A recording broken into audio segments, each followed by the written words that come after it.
Hey guys, back to metabolic health today and insulin. So we have Dr. Donal Collins, who's the GP, an NHS GP in the UK, who has now moved into creating a whole infrastructure, a business around insulin resistance and resolving that in all their clients. And it's going really well. And we also have Gabor Erdosi, who's a molecular biologist. Many of you may know him, but he's moved way beyond his original biology and has thousands of scientific papers in immunology, metabolic health, insulin, glucose, everything. So he's kind of an all-round genius. Isn't that right, Gabor? I'm not sure. I'm Yeah, not. I don't like bragging that much around, but yeah, I have a few thousand papers, and I even read a few thousand papers overall. No, But absolutely. Well, don't worry. the important thing is what you remember. Exactly. Yeah. A friend of mine used to say, I've forgotten more than you know about X, whatever subject. So, yeah, Donal, great to have you here. And we might kick off with yourself and your kind of story, because you have a backstory on your own metabolic health before you kind of discovered a lot of things and then moved into this new venture. Yeah, great for having me on, Ivor. Thank you so much. So I was an NHS GP for 25 years until October just gone by. And for about 5 years before that, I was involved in NHS Vanguard work. So it was kind of ironic. So I was leading some transformational changes to try and prevent long-term diseases occurring in our populations. And during this time, I myself developed a chronic preventable long-term condition. As we have a wonderful job, we got wonderful patients. They keep giving us boxes of chocolates, biscuits, cakes. So anytime I came out from a patient, you grab a cup of tea, you grab several biscuits and a few sweets. And guess what? Over the years, my belly ballooned. And then one time I noted that I was getting exceptionally tired, couldn't wait to get to bed, absolutely exhausted. Clarity of thought went, and it was difficulty remembering stuff. I went and got my bloods done, and much to my horror, I had a HbA1c of 68. So I work in the NHS, so I tell my patients to do stuff. So I thought I need to be a patient. So I went to see my GP. He put me on some drugs and told me the usual advice of eat less and move more, doc, and you will fix your diabetes. So at that time I thought, okay, if that's what I need to do, let's do this in my surgery. And I invited Weight Watchers into our surgery. Weight Watchers was funded by, and still is, by the NHS to help people lose weight. So I joined the queue every week with my patients. I did what I was told. It was tough. So I found I was hungry all the time. I was constantly thinking of food, but I lost 5 kilos, which is the magic number to say your diabetes is going to get better. So once I hit that loss, I went off and got my bloods done, and my HbA1c came back at 68, which might sound familiar because that was exactly the number I just told you earlier in the program. No budge, weight down, and I couldn't figure out what the hell was going on. And around this time, one of my patients came in, really interesting guy, in his early 40s, Southeast Asian, BMI 24. He presented with a HbA1c of 100. I said to him, you need drugs, and I'm the guy to give them to you. And he said, hang on a second, I'm an engineer. And I think I know what's going on, and can you let me try and fix the root problem? And I said, okay, you fix your root problem, knowing I'd have to give him drugs anyway. And he came back a few months later, and his HbA1c went down to 60. And I said, look, you've done really well. You still need drugs. And he said, well, I've only partially done what I should have done. Let me work harder. And he came back, and his HbA1c came back at 38, and he sustained it under 40 for the next couple of years. So I had a chat with him to say, well, what have you done? And he said, well, in our society, we eat lots of rice, we eat lots of chapatis, and lots of high sugary food. So I stopped eating the sugar. I stopped adding the fast absorbing carbohydrates. to my diet, and guess what? I fixed my type 2 diabetes. So this was a bit of a revelation to me. So I did some research, and I started listening to podcasts, and I came across this guy called Barlowcollins, who did an amazing podcast on how to reverse chronic disease. And it was staggering because I'd been taught for 20 years, type 2 diabetes can't be reversed. It's a chronically progressive disease. And yet around me, people were reversing their disease. So I decided I'd give this a go. And lo and behold, within months, my sugars crashed. I lost 17 kilograms since I started putting cream in my coffee. And HbA1c came back at 44 and has maintained around that level.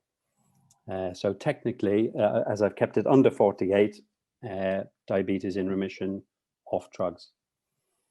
And on one of your podcasts, you talked about the ability to measure insulin will be a game changer. Now, I know in Ireland, people can go in and just ask for an insulin test and it's done. But in the NHS, it's incredibly hard. You need to have an insulinoma or special permission from the laboratory in the hospital to get an insulin level done. So when I heard about the fact that you could get insulin measured by a finger prick test, not needing a laboratory, and you think, actually, this could be done at home by patients as well. Suddenly you're democratizing access to health. We could give knowledge and empower people to turn their lives around. So my plan was always to change my career. This has powered me and set me up to do something radically different. So we set this clinic up and we've been doing this. And the response from the patients has been phenomenal. So when patients, if you tell patients, stop eating sugar and stop adding fast-acting carbohydrates to your diet, they kind of nod and say, yeah, I kind of heard that before. But when you show them what's happening in the bloodstream, sugar responds to food, insulin responds to food, it is amazingly empowering. And they go away feeling positive, empowered, they know exactly what to do. Yeah, that's again, fantastic job there, Donald. I know we met a few years ago in Dublin. You told me your story then. But like, you know, even though if you know the technology and you understand it and you find out you can do it, it still requires effort and fairness, and to carry it through and not kind of get stressed out and busy at work and let it slip and lose ground. So it's always a huge achievement to do that. The insulin, absolutely. I was really excited years ago when I met Eric Smith for the first time. I think it was in Denver, or it could have been in Breckenridge, or God knows where in America at a conference. And he showed me this really early finger prick insulin test. And I thought, yeah, well, you know, that's amazing, but when's it going to actually commercialize? Because I spent a long time in high volume products, and I know it's a lot of work to get it scaled and really out there.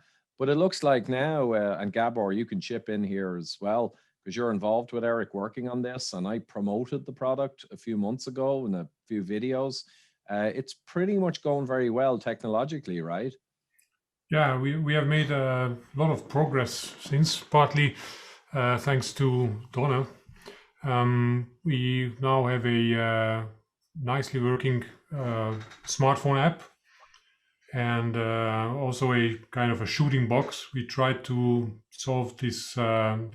Actually, the quality of the shot you take of the lateral flow assay is rather important, and we figured that the single biggest difference between shots was the lighting, and we couldn't fix because different smartphones have different flashes, and the lighting in the rooms can be vastly different.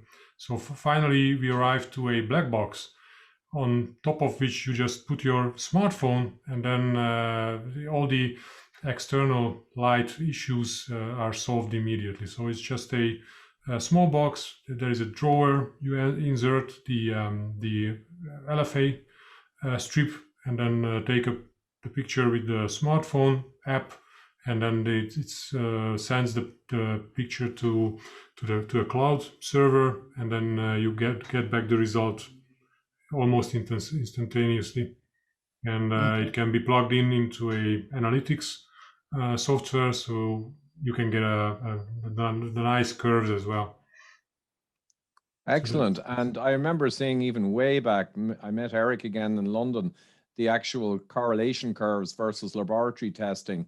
And it was pretty damn good, even at a very earlier stage. Now, the black box you're talking about, I guess you bypass the light source from the phone and the environment. Do you have an LED or something inside it to give some kind of standard light? Now it can be done with the standard flash of the smartphone. So Oh, so with once the all black the box, environment. the difference is so small. Then the reflections and all these kind of rays going away are all solved, more or Excellent. less. So the variation is much smaller, and the software can handle these differences quite well. And we have been doing quite a lot of standardizing and what is it called, when matching the especially at low levels, the variation was too big. Not as if it matters a lot, because it doesn't really matter if you have a fasting insulin of 2 or 4, because both can be considered perfect. The problem is not this, but still the variation is 100% if you measure a 2 instead of a 4 or something like that. So some more calibration had to be done to fix this. Actually, we don't have enough sick people. That's a problem. So when extending, we would like not so many enthusiasts who support the project right now, but a little bit more ill people, unfortunately, because we need higher insulins for refining the calibration even further. Absolutely. And now I love that pragmatic solution with the black box. And it sounds like it's tuned. And like if you're 9 insulin or 7, I mean, is the 2 versus 4 kind of like at higher levels, would be more like 6 versus 9 and that kind of thing? Or have you tuned that right down to 1 or 2 units in the below 10 range? Yeah, it's not far from where it can be really used in real life. But I mean, this all considers healthy people. You know, all these health enthusiasts have crazy low fasting insulin levels, and for them it's usually enough to get a single fasting insulin measured, and then they say, okay, it's 2 or 3 or whatever. I'm perfectly healthy. It's more important for the ill.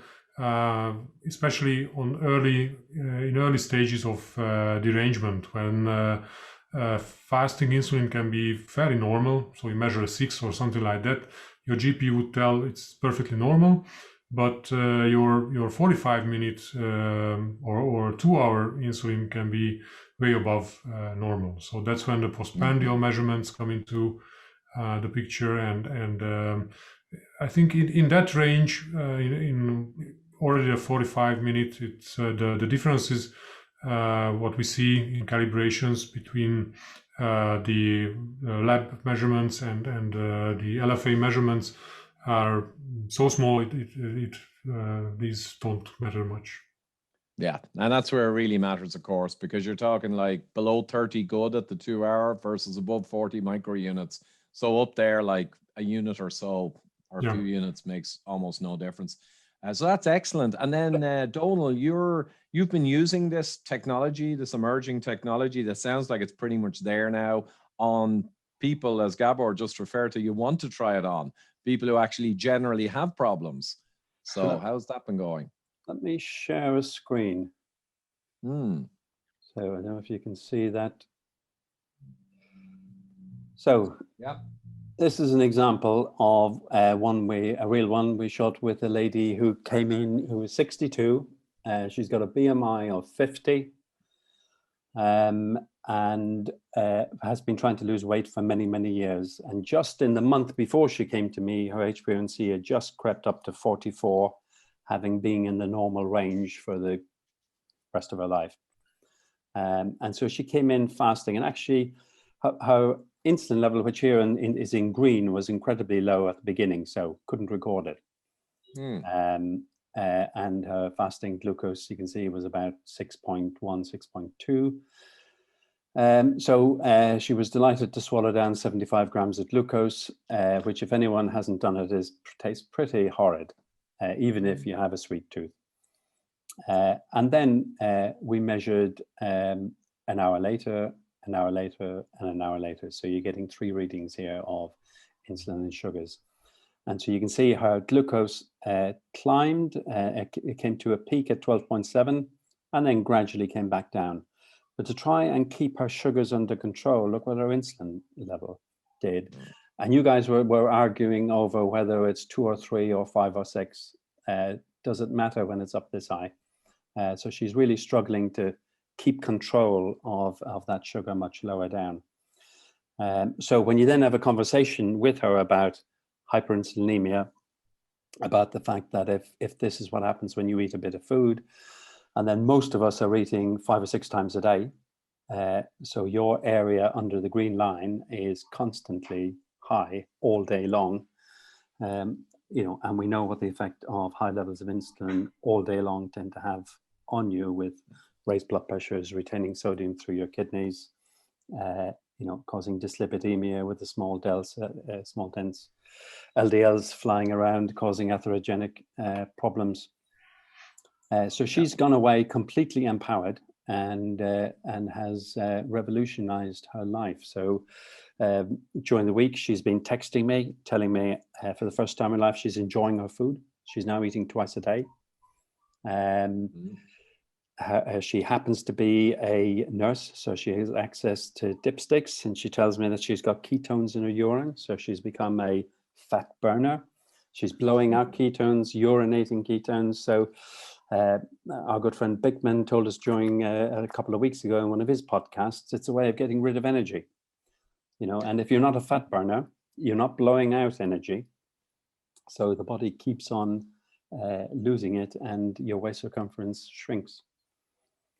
Yeah, and it's huge. If you don't measure it, it don't get fixed, is the old phrase. But I mean, even for people who are not engineers, you know, just having measurements and having a grasp of what's happening and visualizing it, and knowing when they put a croissant in their mouth mixed with some butter, you know, all that refined carbohydrate and butter, what it's doing, and how your insulin is hopping up to meet the incoming threat.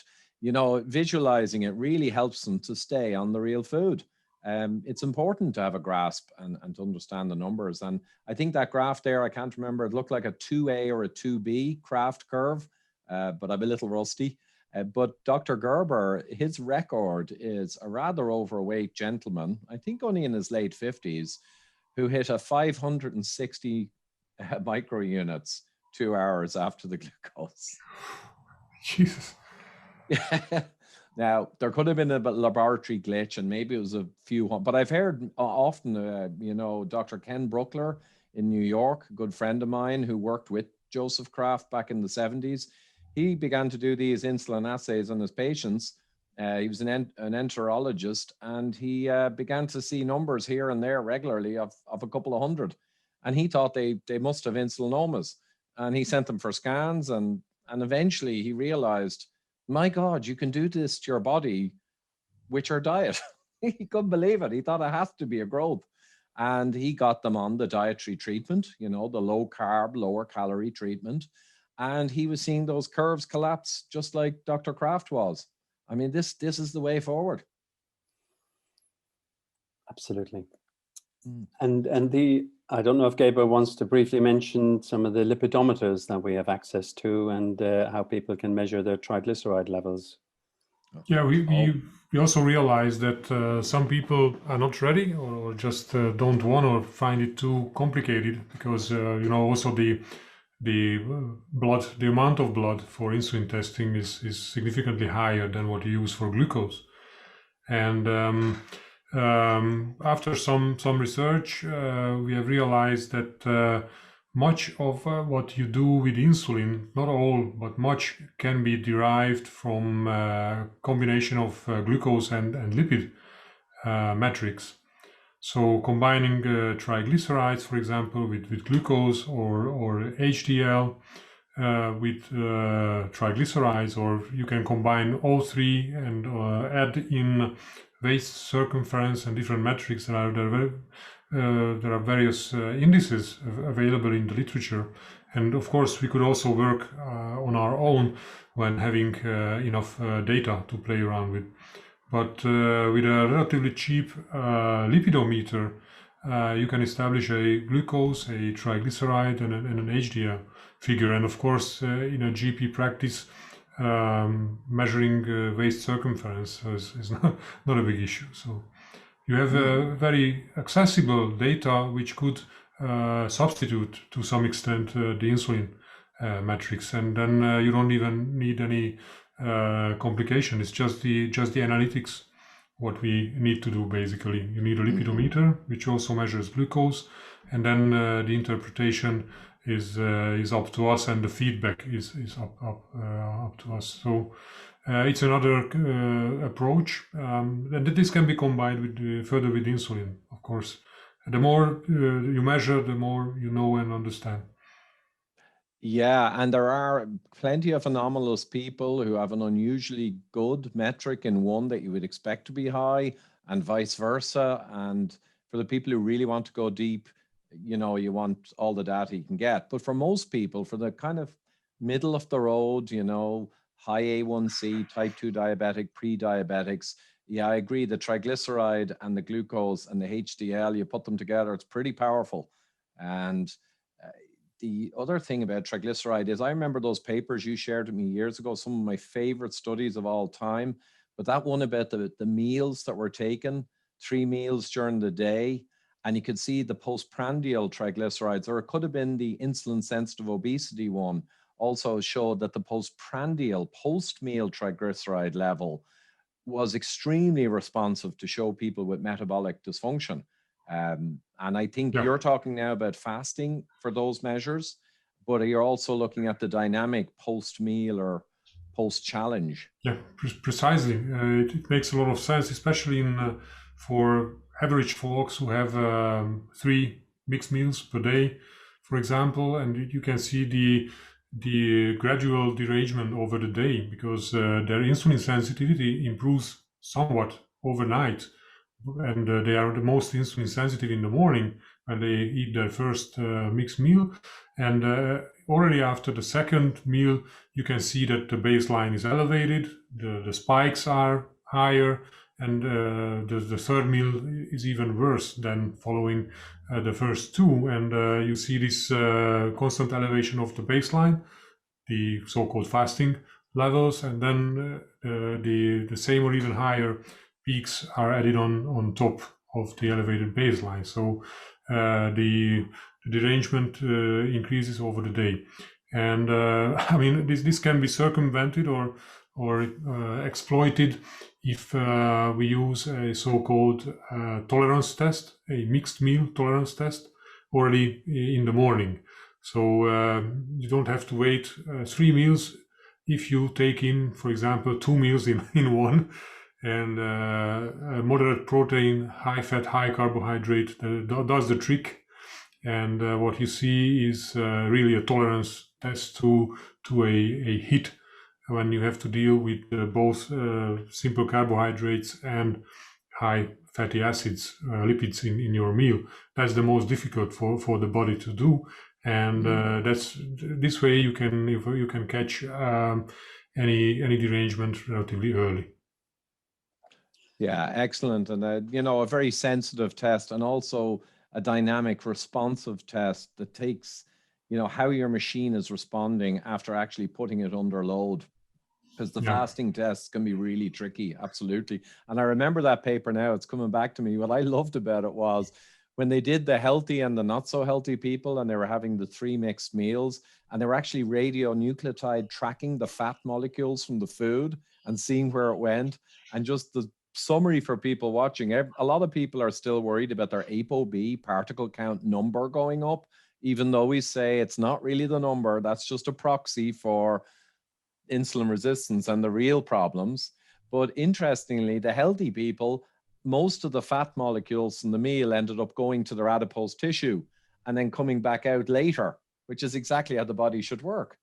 But the unhealthy people, the fat molecules in the meal were being kind of more directed to the liver, not taken up by their adipose tissue or their fat, more going to the liver, and then ending up in a flood of ApoB particles, driving up the particle number. So, you know, the dysfunction of adipose tissue and the problem of insulin resistance, it really is the quarterback, the heavy hitter of metabolic disease. And a lot of these cholesterol things are just kind of responding to the orders that are coming from a dysfunctional system. So, yeah, where we go from here, actually, yeah. So what's useful about this is for somebody like me, as a fairly ordinary, typical GP, is I can now get a machine that looks like a glucometer. I can measure glucose. I can measure triglycerides. And previously, my knowledge is not so great as Gabor's massive head. So when some of the numbers come back to me, I'd be scratching my head wondering, what do I do now? So the link up with metabolic is I can ping Gabor a message to say, here's my mixed meal test, Gabor. Don't quite fully understand it. And I'm getting an immediate interpretation back. You know, so I can make sense of this with the patient beside me. And then we can all have an informed conversation about where we go, which is a lot more powerful than the old paternalistic way of, you know, me doing a blood test, you having to wait 2 or 3 weeks to find out what the result was. And I can hardly remember what we talked about when I saw you 2 or 3 weeks ago. And for 20 years, you know, I was watching the amount of triglycerides coming in, slowly rising, and I had no idea what to do about it. So the usual advice was, let's repeat it in 6 months, when I probably still won't know what to do about it. But it's kind of pushed it out a bit on the long finger. I was going to say, you got rid of that person for 6 whole months, so that's a result. And so I can remember 3 or 4 years ago, put my head in my hands thinking, what have we been doing for the last 15, 20 years? You know, rising LFTs, rising triglycerides, you know, increasing in metformin, take more exercise, and nothing ever worked. And then once you get the advice a little bit right, you get dramatic responses. So I was staggered at how quickly people's blood sugars corrected. Amazed to see you can turn fatty liver around in 4 weeks. It was phenomenal. It is amazing to watch. And I think my record almost was a Asian extraction, portly gentleman, shall we say. He was quite overweight, in Denver last March, came running up to me and said, Ivor, you saved my life. And he hugged me, bear hugged me, you know, and I go, what? And that was just before coronavirus, really. So big hug. And he said, Ivor, I got your book 10 months ago. I'm a internal medicine specialist, whatever. I've been type 2 diabetic for over 10 years. And I look fat now, but I've lost 35 pounds in the last 10 months. And he said, you know how long it took me to take my type 2 diabetes glucose levels down to non-diabetic? And I said, well, I guess you're going to say a couple of weeks, and he said 10 days. I tested myself 10 days later, but he said also my insulin collapsed 10 days later. So within 10 days, his insulin collapsed. So I've also heard stories regularly enough that the A1C, even though it's a nominal 3-month kind of metric for the degree of glycosylation or glycation of your red blood cells, I've heard stories as well of people whose A1C drops much faster than it even should. Like within 4 weeks, they test again and it's already dropped, even though it's a 3-month metric. So it's just stunning what can be done. And, you know, I was just thinking when you said mixed meals and 3 meals and they eat the meal, Gabor, in the morning and their insulin sensitivity drops back, and the second meal, it gets worse. Third meal, it gets really bad. Can you imagine they had 3 or 4 egg yolk omelette for the breakfast, and then they just had a piece of steak for lunch, and then in the evening they had a couple of mackerel fish? I mean, what would that day look like for these people? Yeah, it's not a good model for us, because then you see these flat lines. It's quite boring, but yeah, the effect is profound, definitely. But exactly, it just shows you what we're sitting on here is astonishing, that we just listed out a few simple meals that if you ate those every day, within days, your diabetes would be going into remission. Literally within days, your insulin would be collapsing, the thing that's driving a lot of the damage. Your leptin will be collapsing. Your appetite, lack of control will be relieving. You know, your triglycerides will be collapsing. We know that triglycerides disrupt the appetite control system, as does insulin, as does hyperleptinemia. So we've got all of the core pillars of modern chronic disease, the biochemical kind of quarterbacks that are the problem. And we've just said there's a handful of different foods you can eat. And within days and certainly weeks, you'll collapse the big problem. And no doctor really knows this. Doctors are still telling people, they're writing to me, these guys. The doctor insisted to them, there's nothing you can do with diet for your heart disease risk, for your diabetes. He said it's all a fad. It's a myth. It's crazy. So what we're trying to do over here now is, can we do this at a population level? So you very kindly introduced me to another Irishman a few months back, who manages a digital online platform. So we're using that platform in a population in England. So we had to do some translation from Cork accents to Havant accents. But it's really interesting what's happened. So we went to one of the practices there with somebody who understands what's going on and has embraced the whole concept. And he himself used the platform. The lead GP in the practice has now lost 17 kilograms, barely recognizable from the start of the project. And then we did a quick search in his computer and identified a cohort of patients who are on GLP-1 injections. 70% are on insulin, they're on gliclazide, they're on the metformin, they're on the flozins, and a whole raft of antihypertensives, statins, and piles of other medications.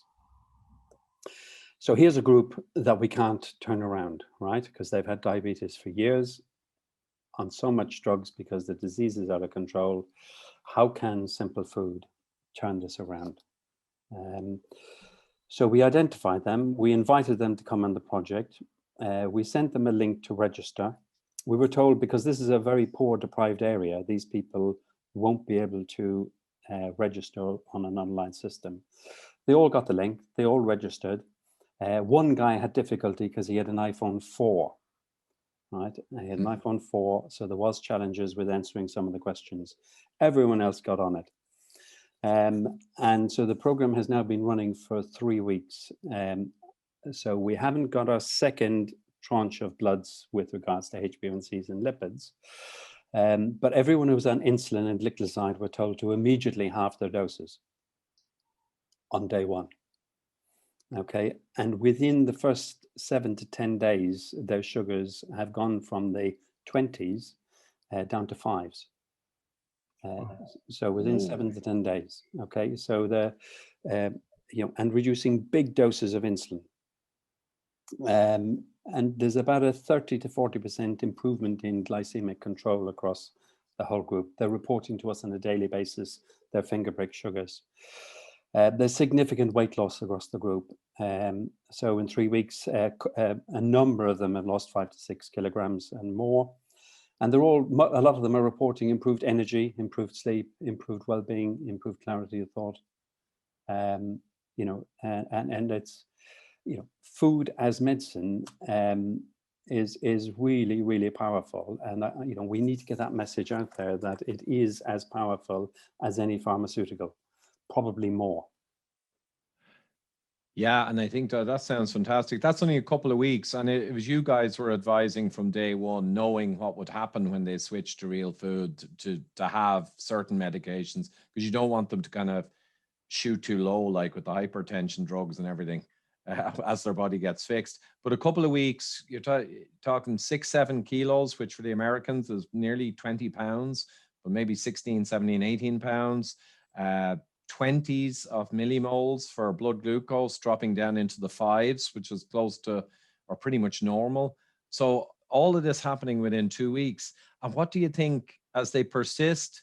Do you think psychologically, I guess with the app you mentioned and our mutual friend, that's a great system because the app keeps you engaged, and the support and coaches That's really important. So you reckon these guys will kind of pretty much stick with it, especially with the short-term benefits hitting them, like mental acuity, energy, feeling better, losing weight. It often comes off the face first. So it's very pleasing. Your first few pounds begins to come off the face and you look really good relatively. Do you think psychologically they're going to stick with it? They're motivated, they're on the road? So compliance is really high. So we have a webinar once a week. So myself, the lead GP, Andrew from Cork, the pharmacist, and the diabetic nurse get together, and we have a conversation every week with everyone on the program in it, and they can fire questions in at us. They also have the ability to communicate on the platform, a bit like a Facebook group. They can talk to each other. Great conversations going on.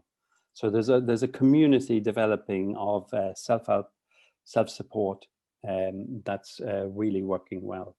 And from a system point of view, first of all, we believe we can reverse roughly 50% of these people will get into remission. The cost to the system, just in drugs on each of these people, is about £2,000 per year. So if you get into remission, you don't need those drugs. It doesn't take a rocket scientist to work out how much you're going to save. And on the others, there will be improvement in drug expenditure. There will be improvement in outcomes. There'll be less outpatient appointments, less GP appointments.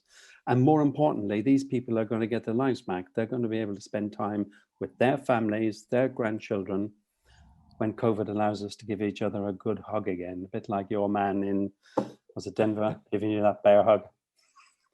And, very good. And that we're missing that. We're missing the real human contact in these days. Yeah, it's a big problem. And, we'll probably move on from the topic now, but there's huge hope now for these automated systems. And I'm guessing, Gabor, that, or Donal, you can link in with Gabor now and get the interpretation. Interpretation is everything, of course. That's where the genius is. And whatever about all of the systems to track, trace, record, apps, engage the client, the interpretation is the key. But AI over time, artificial intelligence and algorithms that are very dependable can replace some of the time consuming contacting people to check stuff, I guess. So I think, for me, I think the next bit of the experiment will be, so hospitals will have said craft testing is really expensive because it chews up so much time in a hospital.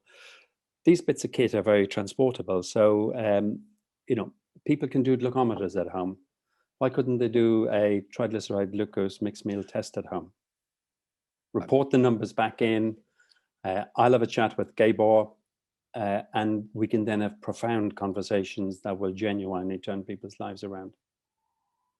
Oh yeah, absolutely. And I was actually thinking, and maybe I'm jumping ahead, that the interpretation currently is linking in with, say, Gabor or whatever, but over time, maybe with development of algorithms and smart kind of AI, maybe even some of the interpretation can be computer generated, and then with any doubt whatsoever, having to go back to an actual person. But there's probably going to be layers. Yeah, I think that's the basic idea, to get it to not fully, but at least partly automated. And in general, I think it's also a kind of an education, ongoing education for the GPs who are involved, that they could do all the typical patterns after a while. I mean, it just takes time to see more data and more data and more graphs and more curves and more curves.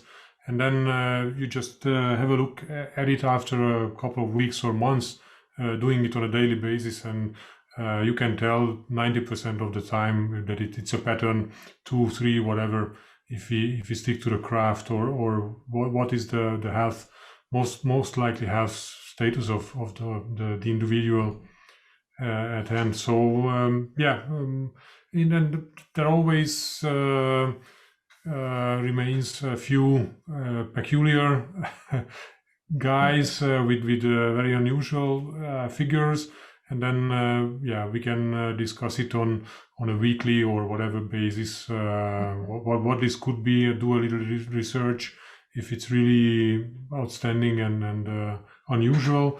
but eventually the ultimate goal is to reach a high level of automation in this, when the software already gives back results and some estimations that you are most likely pre-diabetic, consult with your GP or whatever. Yeah, and over time, maybe more unusual cases will emerge as patterns in their own right and will kind of be characterized and then become kind of automatically suggested. But yeah, that's longer term. The coronavirus, we don't want to go down a hole in that. I spent a lot of time in that over the last year, but maybe some thoughts on the sheer exposure. I mean, if you are leptin resistant, insulin resistant, type 2 diabetic physiology, there's so many mechanisms that will increase your risk of severe outcome versus a very minor outcome. So what do you think? I mean, this chronic disease epidemic for the last 40 years has left us in a shockingly bad state to handle a new severe virus of this type. And then when the aged people are being hit, it's an easy excuse to say, oh, well, that's because they're elderly. But it's because they're metabolically failing.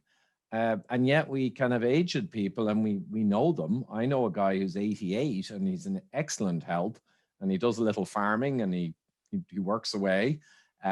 You know, there are choices there too, that you could even be in your 80s and be relatively very low risk having caught this virus by having metabolic health and low insulin resistance and low leptin resistance also. So it's a huge thing. I mean, this is a clash of two pandemics, isn't it? It's a clash of two pandemics that's causing chaos. Perhaps three, because another one is the vitamin D deficiency. But of course, obesity, insulin resistance is related to low vitamin D levels circulating, because it's not fully independent, but still, I think it's kind of a third factor which should be incorporated. And I think we are also close to being able to measure vitamin D, 25 OH vitamin D at home with the same system I mentioned, with the shooting box and with the lateral flow assay. It's not so difficult. So we are currently evaluating suppliers, to put it nicely, because some are not fully reliable and some countries of origin are problematic. So we need to pick the right one. But there are several options, fortunately. So we strongly hope that it can be solved very soon. And then you can do a insulin measurement and a vitamin D measurement in parallel. And then you can also do a COVID test, which is also a lateral flow assay. So it can be done within the same system very easily. And we can probably produce a risk calculator, for example, for this virus, but this may not be as unique as believed. So there are other problems, infectious diseases, which correlate fairly well with metabolic health in general. Yeah, and vitamin D. And I actually love the way you described that, because I was very careful to say to people that vitamin D or low vitamin D, 25 OHD in your blood, is a proxy or reflects a metabolic problem or an autoimmune problem or an inflammatory problem or insulin resistance problem. So there's a bit of confounding there. Treat it as a marker of a problem, a metabolic problem. And it's not just chug the pills, get the number forced up and feel you're as healthy as another 35 nanogram person because you've jacked up to 35 with pills. But like you say, the vitamin D in itself, though, also stands alone. I think a couple of Spanish studies in the last 6 months have shown pretty strong outcomes. Yeah, there are a lot of attacks of these guys. I mean, it's crazy what's going on. When you have a mainstream article, it's published in JAMA, and they administer a single bolus dose of, I think, 200,000 units in one day after admission, and then nothing happens, nothing good at least. And then on release, they claim that after 7 days, their levels came back normal. So what happened within that 7 days, nobody is interested in. So And then it's in JAMA, but the other one, the Spanish you refer to, has already been withdrawn from the preprint server because of the attacks. So there were two. There was an original Spanish one. There was a pilot study, and then the larger scale study was put up a couple of weeks ago on a preprint server, and they had quite nice results reported in mainstream media as well. But by this time, I think 1 or 2 weeks later, it's disappeared because it was attacked by not proper randomization. They randomized wards and not people, but it started back in March or April last year. So there was no clear cure. There was no treatment at all for the severe condition. So they just decided that this ward will do the vitamin D, the other one will be the control, and that was it. I think it was not a poor design back then, but it seems a bit poor design right now. But I don't think it deserves retraction at this stage when it's in the preprint stage. It's crazy. And then you know that they use the 25-OHD, the intermediate metabolite, which is normally produced by the liver, but it takes a lot of time for the liver to convert that huge amount of vitamin into the intermediate form, which can be then utilized by the immune system directly. So if you don't want to wait and you treat moderate or severe people, you really need to use the one readily available. And I think they did it good. That's the right design. You could do the same by using, I don't know, 15, 20K units a day for a couple of weeks, but you don't have a couple of weeks. That's the problem. Yeah, and that was the key point with that one. And one more study similar to it. I'm shocked. I'm still dealing with the shock that it was retracted, because I see that as pretty much pure corruption. Because if that was a patented drug and it was looking good, and even if it was ward-based, it would be celebrated across the board. But because it's actually a threat to patented drugs and could be a huge embarrassment, I think that's where all the heat comes to force these teams to back off. And I know it sounds a bit conspiracy, but to me, it's just business. We've become a corporatized world, and this stuff is going on all the time. But anyway, yeah, a really important point. They didn't take the D3 that you out there would buy in bottles, the vitamin D3. That's got to go in, be metabolized through the liver, and it's a steady process. It's converted into 25-OHD. And in these experiments, they gave them the 25-OHD. So it's immediately going to be active in the body, which is what you need if you want to give patients something that needs to act now within the coming days as their infection gets worse. Whereas D3, you'd want to start weeks before and build up your D levels. And we know from the studies, taking a few thousand IUs of D, you need to go weeks and weeks and weeks to steadily bring up your blood level.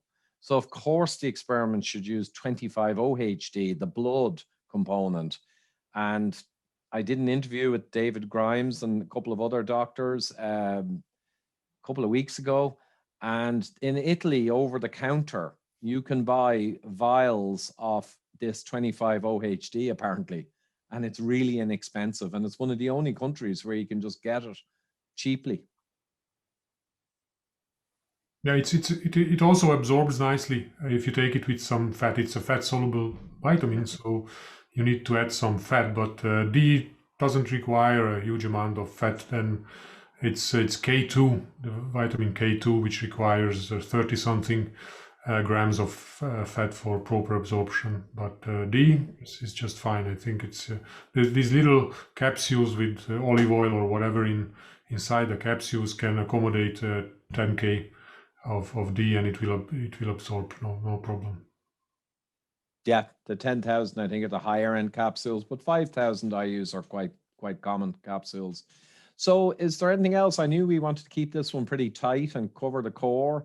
Any other thoughts as we curl into a close, or we want to cover? No, with that cohort in hand, we'll be reporting at 4, 8, and 12 months. So if you want to get back together, maybe in a year's time, we can give you the updated numbers. Oh yeah, or even, maybe in a earlier. few months when your first kind of successes come in. Absolutely, we can have a quick chat. And Gabor, before we go, you owe me a podcast on the immune system and SARS-CoV-2, and also maybe touch on the origins of SARS-CoV-2. That's a bit more speculative. Even compared to vitamin D, I mean, a lot of people claim that I speculate about vitamin D, but I like to think of myself as a guy of mechanisms. So I try to look under the hood all the time, and I see that all the mechanisms are there for vitamin D, for example.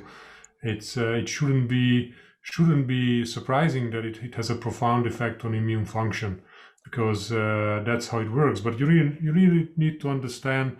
That's why dosing, for example, is very important, and what molecule is given and what dosage is. It's not a drug. It's a nutrient, and or it's a metabolite of a nutrient. It's a prohormone, and it doesn't follow a linear association with dosing. You cannot just launch in a few 100,000 units and wait for the magic to happen, because it's not how it works in the body. You have these immune cells, one converting the vitamin to the other one, because it doesn't express the other one. The T cell doesn't express the enzyme for it. So the dendritic cell comes along and converts it for the T cell. So it's quite fancy, but requires some level of mechanistic understanding, I think. Well, exactly. And I know this one was not meant to get into some heavy detail, but what we'll do is in the next day or two, we'll meet up again and go into that, the T cell immunity, the interaction with vitamin D, the immune system in general, what's salient to your susceptibility. And maybe we talk of T cell cross immunity, like in Japan, where they got 50% antibodies nearly in Tokyo, but almost no impact. But people think that Japan somehow avoided spreading the virus. But there's a whole cohort of several hundred, and they hit nearly 50% antibodies over a couple of months in the surge. So that's the whole T cell potential cross immunity. And then we'll touch on, but we'll be careful, because these days, sadly, there is apparently 1984 style censorship. But we'll be careful when we're talking about the origins of the virus, and we won't get too controversial, just in case. Is that fair? Yeah, I'm looking forward to it.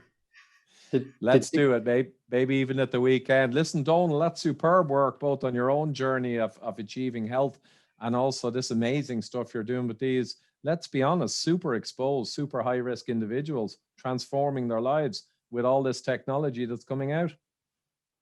Thank you so much. Great stuff. Thanks a lot, guys. Thanks, guys. And, catch up soon.